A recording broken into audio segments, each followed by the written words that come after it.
मुफ्त इलाज हो, पक्के घर हो, शौचालय हो, बिजली हो, गैस हो, पानी हो, ये सब कुछ सबसे ज्यादा वंचित समाज को जरूरत थी और वंचित समाज की वो आकांक्षाएं आजादी के इतने सालों के बाद आपका सेवक मोदी पूरी कर रहा है।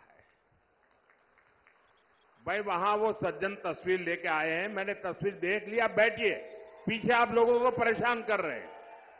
आपका मैं बहुत आभारी हूं आपके प्यार के लिए, लेकिन औरों को परेशान मत करो भाई। एससी, एसटी, ओबीसी परिवारों को इन योजनाओं से जोड़ने के लिए हमारी सरकार घर घर पहुंची है, गांव गांव पहुंची है। साथियों, कांग्रेस ने 100 से ज्यादा देश के जिलों को ही पिछड़े घोषित करके उनको अपने हाल पर छोड़ दिया था। इन जिलों में सबसे ज्यादा एससी और एसटी परिवार के लोग रहते हैं। हमने उसको एक नया रूप दिया, नया मिशन लिया और हमने उसको एस्पिरेशनल डिस्ट्रिक्ट बनाया, आकांक्षी जिला बनाया। और उसका मेरी ऑफिस से डेली मॉनिटरिंग होता है।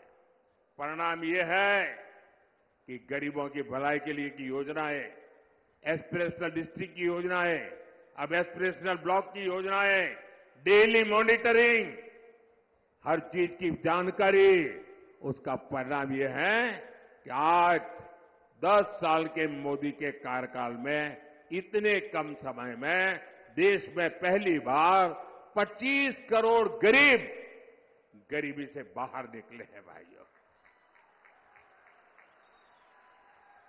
और ज्यादातर इन्हीं जिलों से लोग हैं। और इसलिए मैं कहता हूं, जब नीयत सही होती है ना, तो नतीजे भी सही मिलते हैं।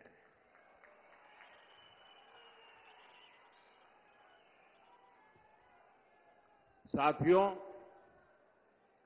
भाजपा का सामाजिक न्याय का एक और उदाहरण वाइब्रेंट विलेज प्रोग्राम भी है। अगर मोदी की नजर कांग्रेस की तरह सिर्फ वोट बैंक पर होती, तो सीमा के जो गांव है, जिनको ये लोग आखिरी गांव कहते थे, मैं उनको सबसे पहले कहता हूं गांव। दुनिया के किसी को देश को एंट्री होना है ना, सूरज की पहली किरण भी वहीं आती है जी, और सूरज डूबता है तो आखिरी किरण भी वहीं से आती है। गांव के लिए वाइब्रेंट विलेज प्रोग्राम क्यों चलता है? वहां तो वोटर ही नहीं है, इन्हें वोटर है।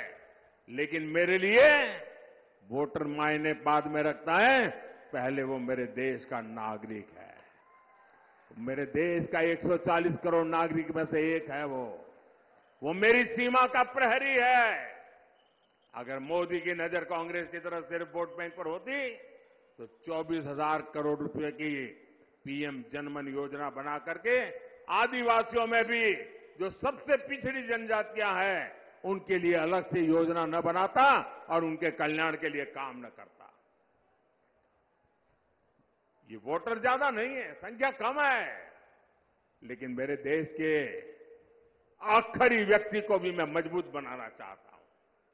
हमने विश्वकर्मा योजना लाए, जिनके हाथों में सामर्थ्य है, जिनकी उंगलियों में सामर्थ्य है, ऐसे देश में लाखों लोग हैं। ऐसे मेरे विश्वकर्मा साथी एससी समाज में, एसटी समाज में, ज्यादातर ओबीसी समाज है। 60 साल में कांग्रेस ने कभी पूछा नहीं। मोदी ने पहली बार इन साथियों के लिए 13,000 करोड़ रुपए की पीएम विश्वकर्मा योजना बनाई है। भाइयों और बहनों, गरीब कल्याण की इन योजनाओं का सबसे अधिक लाभ एससी, एसटी, ओबीसी परिवार की हमारी माताओं बहनों को हुआ है। शौचालय के अभाव में, सैनिटरी पैड के अभाव में ज्यादातर हमारी बेटियां स्कूल छोड़ देती थी। अब मोदी ने यह समस्या दूर कर दी है। बिना गारंटी के मुद्रा लोन पाने वाले 50% से ज्यादा लाभार्थी एससी, एसटी, ओबीसी है। इनमें से 70% लोन हमारी माताओं बहनों को मिला है। ये जो हमारी खादी है ना, खादी स्वतंत्रता आंदोलन की निशानी है।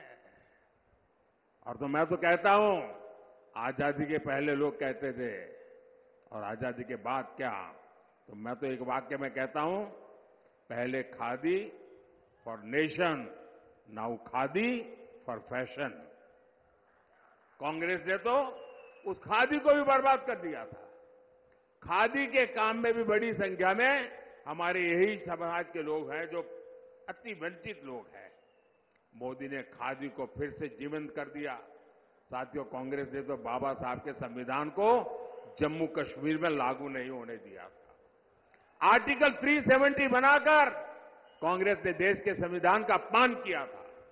एनडीए सरकार ने, मोदी ने 370 हटाई तो सामाजिक न्याय का अधिकार जम्मू कश्मीर में हमारे जो लोग हैं उनको मिला।